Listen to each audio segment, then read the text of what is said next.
지난 행안부 국감과 서울시 국감에서 오세훈 서울시장이 전임 시장의 행안부 중투시까지 통과한 사업을 자신의 정치적 치적 한강 개발을 위해 위치만 바꿔서 다시 중투심에 신청한 탈법적 사례를 언급했습니다. 지자체에서 중복 사업, 선심성 사업을 남발하지 않게 사전적 예방하는 중투심의 근본 취지를 무력화하는 것입니다. 오세훈 서울시장은 전임 시장에 계획을 세워서 행안부 중투시까지 통과한 사업을 위치만 바꿔서 다시 행안부 중투시에 신청했고 이번에 통과하지 못했습니다. 향후에 이러한 자신의 정치적 치적을 위해 이러한 사업이 진행되는 것은 막아야 된다고 생각합니다. 정치적 목적으로 중투심을 형해하면서 국민 혈세가 낭비되고 정부 행정력이 낭비되는 것은 더는 안 됩니다. 이미 중투심을 통과한 사업을 정치적 목적으로 뒤집는 이런 일이 반복되지 않도록 감사원 감사 청구를 신청하는 바입니다. 최현일 의원님 질의해 주시기 바랍니다. 네, 장관님. 네. 법을 위반한 사람을 공직자로 임용하는 게 대한민국 법치주의에 합당한가요? 합당하지 않잖아요. 당연한 거잖아요. 네. 정가만 가지고는 하지 않고 뭐 일정 기간이 지난다거나 뭐 그러면은 뭐 임용이 가능한 건 아닙니다. 장관님, 네. 대통령실 관저의 한남동 이전 공사를 총괄했던 김호진 전 비서관이 감사원으로부터 비위 사실의 인사 혁신처 통보란 징계 조치를 받은 것 혹시 알고 계시죠? 예, 들었습니다. 언제 아셨나요? 그 감사 보고서 나올 즈음에서 제가 들었던 것 같습니다. 그때가 언제쯤인가요? 그때가 그러면 10월 초 정도지 그렇죠. 않았어요? 네. 그런데 네. 대통령실이 인사혁신처에 네. 김 전 비서관의 비위 사실을 통보하는 감사원 요구를 지난달 12일 날 했는데 40여일 지난 엊그제 그것도 한 언론 보도 이후 그 다음 날에 10월 22일에야 제가 통보했습니다. 알고 계시죠? 어디에 통보했다고요? 그 인사혁신처예요. 네, 용산에서요? 처장님. 네. 10월 22일 날 인사혁신처에 통보됐죠? 네, 그렇습니다. 네. 그러니까 40여일 동안 이런 징계 요구를 대통령실에서 인사혁신처에 요청을 안 했습니다. 늑장 통보한 겁니다. 그 이유가 뭐라고 생각하십니까?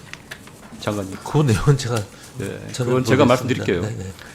김 전 비서관이 한국공항공사 사장 최종 후보 5인에 포함되어 있습니다. 조만간 사장으로 최종 낙점되는데 걸림돌이 되지 않도록 징계 요구서를 늑장 보낸 겁니다. 그것도 언론 보도되고 나서 그때서야. 일단 감사원의 인사혁신처 통보 의미는 김호진 전 비서관이 대통령 관저 이전 공사에 비위가 확인되었으니까 향후 공직 재임용 심사에서 재임용하면 안 된다는 지극히 당연하고 상식적인 결정입니다. 동의하시나요? 그렇죠. 업무 분야가 아니어가지고 업무 분야 아니었어요? 예, 그러니까 인사혁신처 업무 같은. 예, 저희들이 제도적으로는 퇴직한 공무원이 퇴직했거나 이런 경우에 사후에 비위라든지 이런 것들이 발견됐을 때는 간단하게 얘기했습니다. 예. 그래서 그런 것들을 사후에 저희들한테 인재 대비라고 있습니다. 그런 취지잖아요. 예, 인재 대비 그러니까요. 수록할 수 있도록 그래서 그렇게 통보하는 것입니다. 김호진 전 비서관은 지금이라도 한국공항공사 사장 후보를 사퇴하는 게 맞습니다. 장관님께서 사퇴 건의할 생각 있으십니까? 아까 말씀드린 바와 같이 제 업무 분야도 아니고 내용을 정확히 잘 모르고 있습니다. 네.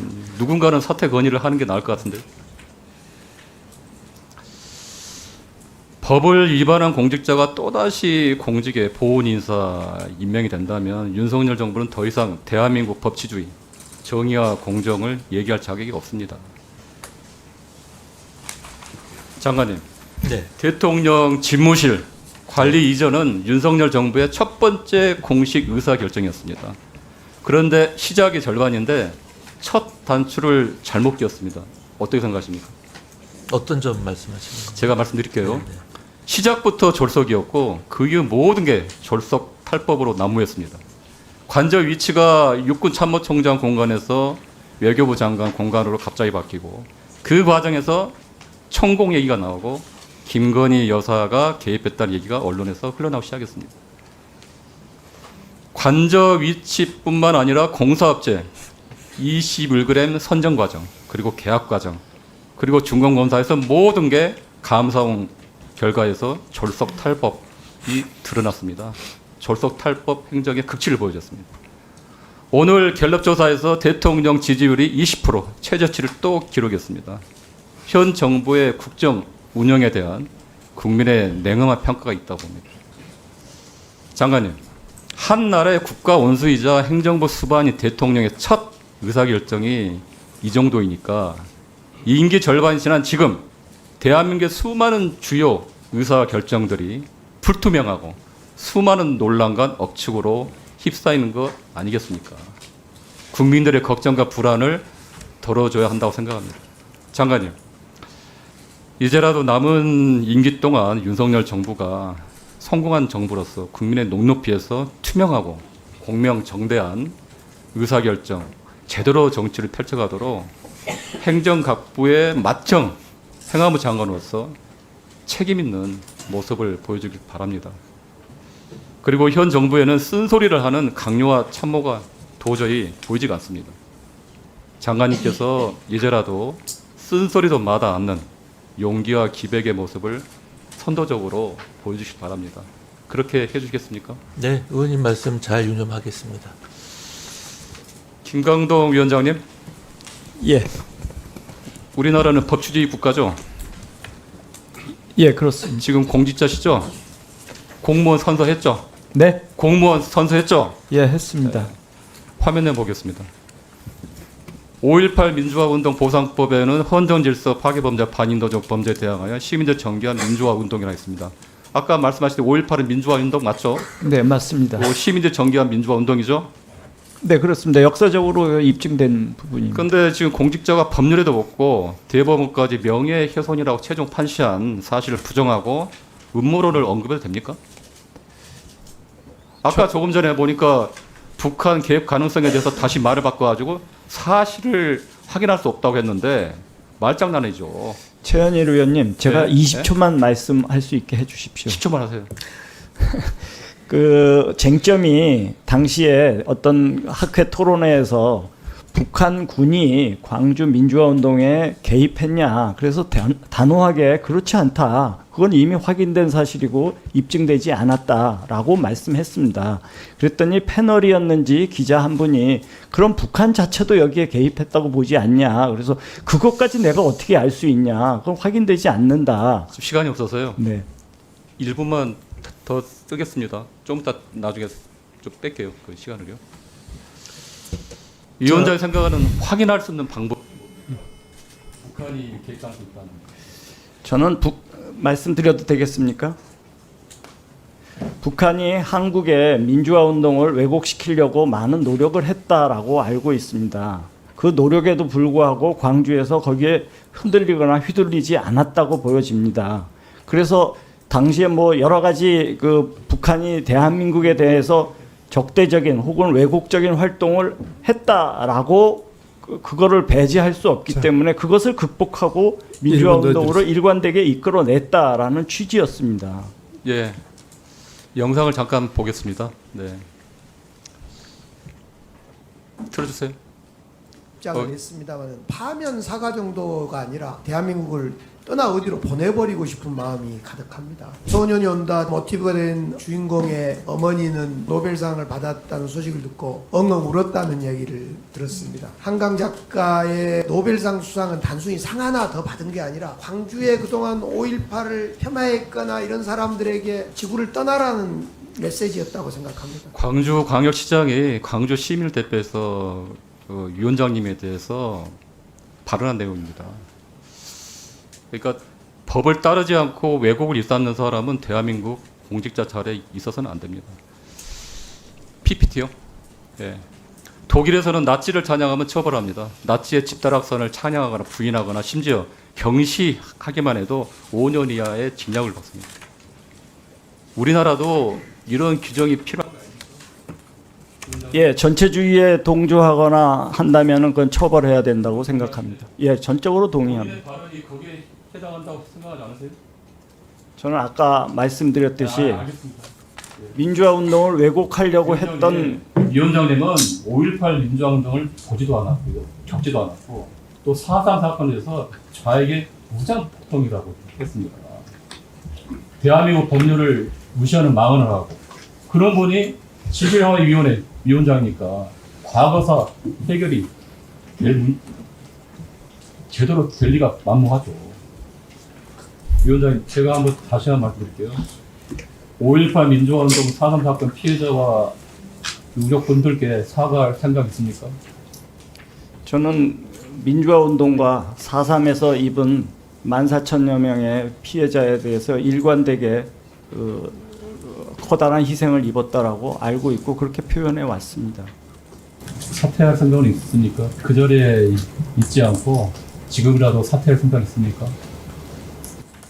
현직 중에 했던 발언도 아니고 그 공무원 임기 전에 있었던 학자적 표현을 가지고 사퇴를 언급하시는 건 좀 지나치시다고 생각합니다. 네. 최현일 의원님 질의해 주십시오. 네, 장관님. 네. 지난 7일 행안부 국감에서 대통령 관저 이전 관련해 가지고 뭐 장관님 여러 답변을 해주셨잖아요. 네. 감사 보고서 한번 꼼꼼하게 읽어 보셨나요? 네, 읽어봤습니다. 거기에 이제 감사 보고서에는 중공 도면이 없다고 되어 있었잖아요. 아니, 그날 그 현상을 보니까 정확히 반영한 중공도면. 예? 그 현상을 정확히 반영한 중공도면, 중공도면 자체가 없었다는 게 아니라 현상을 정확하게 반영한 그건 좀 중공도면은 부실한 중공도면이라는 있는 건가요? 얘기죠. 네? 중공 도면은 있는 건가요? 네. 그렇습니다. 아까 뭐 답변에 보니까 법령 위반 업체에 대해서는 가시적 조치를 다 한 거죠? 네, 그렇습니다. 미수금도 더 받아내야 될 것도 저희 회수 조치 다 공문 보냈습니다. 네, 권준영 과장님 잠깐만 나와 주십시오. 준공 검사도 없이 준공 조서에 서명을 했죠? 네. 감사 보고서 이렇게 나왔습니다. 예, 그렇죠? 감사원 보고서에 그렇게 되어 있습니다. 아 그러니까요. 그렇게 준공 조서 서명했냐고요? 없이 답변해 주세요. 그러니까요. 네, 분야별 그 준공 이후에 운영할 분야별 그 대비실 그러니까 경우 준공 검사도 담당- 없이 준공 조서 서명한 건 맞잖아요. 그러니까요. 예. 그 준공 도면 이게 준공 검사는 준공 도면이 있어야 되고요. 이제 그런 거를 이제 없이 이제 준공 검사를 했다는 겁니다. 그래서 그런데 보니까 1차 준공 검사 조서에는 단독으로 서명을 했고요. 2차에는 대통령 비서실과 공동으로 서명했습니다. 이 공동 서명한 이유가 뭔가요? 행안부와 협의돼서 진행한 겁니다. 아니 그러니까 좀 나중에 법적인 문제가 있을 거라는 걱정에 그 공동 서명을 한 거 아닌가요? 행안부가 원래는 법적으로 관리 감독해야 되는데 현실적으로는 못했기 때문에 실제로 관리 감독한 대통령실과 공동 서명한 거 아닌가요? 감사원 보고서에도 그렇게 나온 것 같은데요. 네, 행안부가 현장을 보지 못했기 때문에 공동 서명한 것으로 알고 있습니다. 왜 그런데 그 역할과 책무를 다 하지 못한 건가요? 그 당시 법대로 행안부가 관리 감독해야 되는데 뭐 이렇게 뭐 누군가 김호진 전 비서관이 이렇게 하지 말라고 하던가요? 아니면 어떤 건가요? 아니, 그런 건 아닙니다. 당시 시급성을 감안해서 급히 준공 처리해야 될 상황이었습니다. 행안부가 법대로 이렇게 준법하는 그런 중앙부처 아닌가요? 저는 그때 행안부 업무를 하지 않았습니다. 그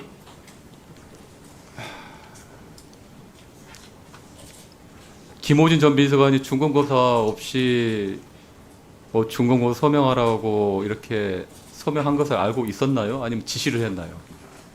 그런 김호진 전 비서관이 그런 지시를 한 적은 없습니다. 그럼 알고는 있었을까요? 급히 준공 처리해야 될 상황이었기 때문에 내부 논의를 거쳐서 진행된 상황입니다. 이게 문제가 있다는 거는 지금 알고는 계신 거죠? 지금 과장님 지금 감사보고 이런 나올 정도면 과장님 그때로 돌아가신다면 다시 이렇게 준공 검사도 없이 준공조사 서명할 겁니까? 그때 그럴 만한 사정이 있었습니다. 어떤 사정이었나요? 준공일 전체적인 공사가 지연됐었고요. 준공 8월 말이 준공이었는데 그 5일 뒤인가 추석이었습니다. 그래서 그 현장의 작업에 참여한 노무자들이 추석 전에 인건비 받기를 다 같이 원했기 때문에 급하게 어쩔 수 없이 준공 처리를 하게 됐습니다. 동네에서 작은 공사를 해도 이렇게 안 합니다. 예? 예, 알겠습니다.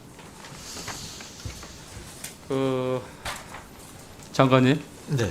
윤석열 대통령께서 지난 취임 후에 3번 연속 5.18 민주화 운동에 기념식에 참석했습니다. 네. 그런데 제주 4.3을 완전히 해결하여 희생자에 대한 온전한 명예회복의 길을 열겠다 공약하고 나서 한 번도 제주 4.3 추념식에 안 갔습니다. 이번에 제주국감 가보니까 그런 안타까움이 있었고요. 네. 근데 무엇보다도 제주 4.3 사건을 폄훼한 발언한 인사들, 김광동 위원장, 태영호 민주평화도 사무총장, 김영석 독립기념관장 등등이 정부 요직에 배치되어 도민의 상처가 되게 큽니다. 그래서 장관님께서는 제주도민들의 아픔을 위로하고 지역사회 상처와 갈등이 치해줄 수 있도록 장관님의 각별한 관심과 네. 지원이 필요한다. 그래서 내년에 꼭 대통령께서 4.3 추념식에 참석하실 수 있도록 장관님께서 요청하시겠습니까? 네, 한번 말씀드려보겠습니다. 꼭 말씀해 주십시오. 네, 알겠습니다. 이상입니다. 최현일 의원님 질의해 주시기 바랍니다. 네, 사무총장님. 네. 법이 사람, 장소에 따라서 적용이 다르지는 않죠. 네. 법의 본질은 보편성이죠. 네, 그렇습니다. 법은 공정한 잣대로 똑같은 사안에서 엄중히 적용되어야 합니다. 영상 틀어보시죠.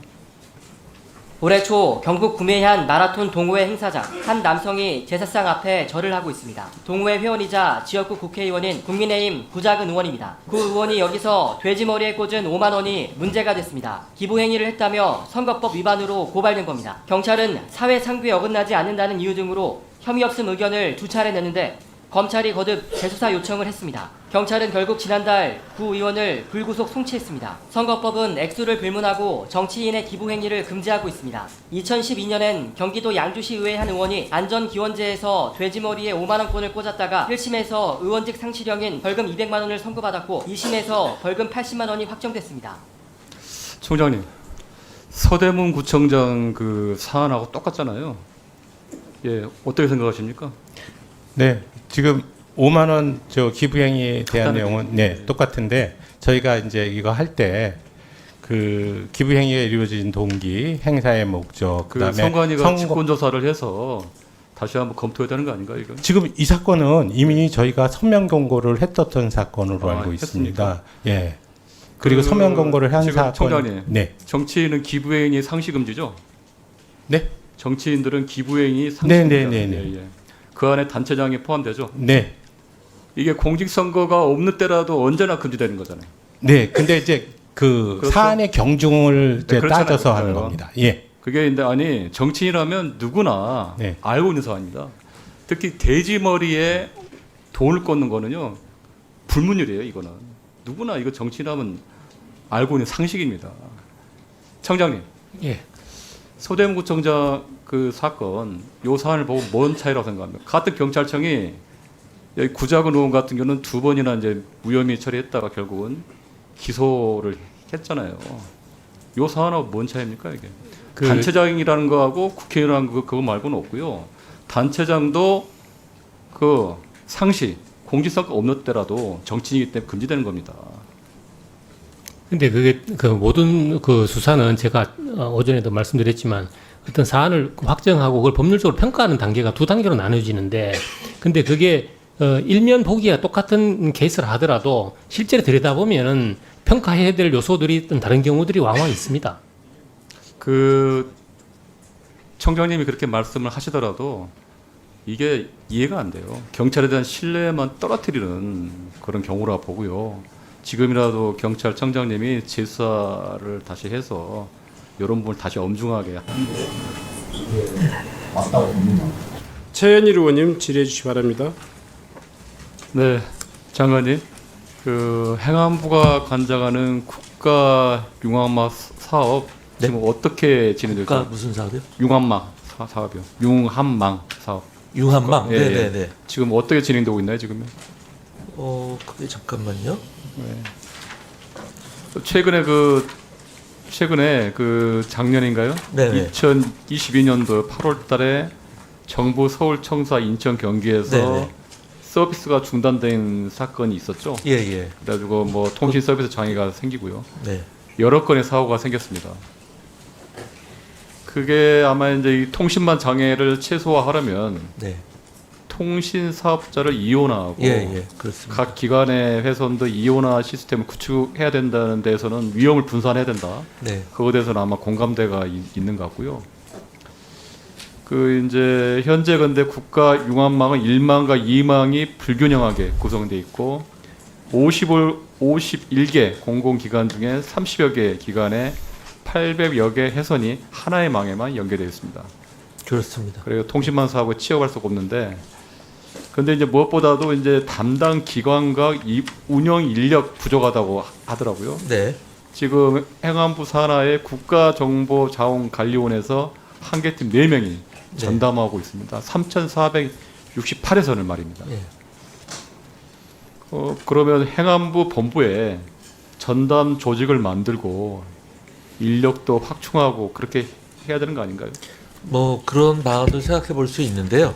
일단은 국가정보관리원도 전문성이 많이 있다고 생각이 되기 때문에 혹시 부족한 점이 있는지 조직과 인력 측면에서 제가 다시 한번 살펴보겠습니다. 네.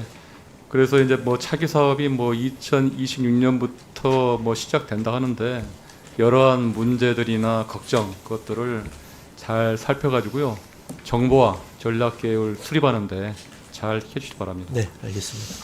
경찰청장님, 그 예전에 지난 국감에서 교통 통제가 없었다고 답변하셨잖아요.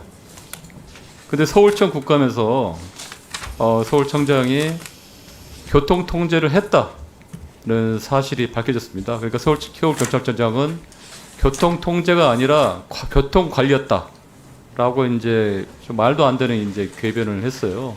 아마 저기 PPT를 보시면. 그래서 아마 제가 보기에는 아까 뭐 국회 앞에 이제 뭐 이 집회 이 뭐 문제 가지고도 상당히 논란이 있었는데 요 문제에 대해서는 청장님이 유감 표명을 하셔야 된다고 생각합니다. 네. 말씀해 보시기 바랍니다. 제가 국정감사 전에 이것이 여러 의원님들께서 문제 제기하신다 그래가지고 제 서울청 교통안전과장을 제 사무실로 불러가지고 직접 확인했던 내용입니다. 그래서 제가 그 부분에 대해서 그러니까 보통의 경우에는 경우 행사는 본청까지 그 작전이 보고되지 않습니다. 예를 들어서 아주 특별한 경우에 한 아프리카 정상회담처럼 그 수십 개 국가가 모이는 그런 경우는 경찰청장이 직접 보고를 받는 경우는 있습니다만 통상적인 그 경우 행사는 각 시도 경찰청장 그리고 대부분 그 서울청장이 지휘를 합니다. 청장이 말한 교통 관리라는 건 교통 통제입니다.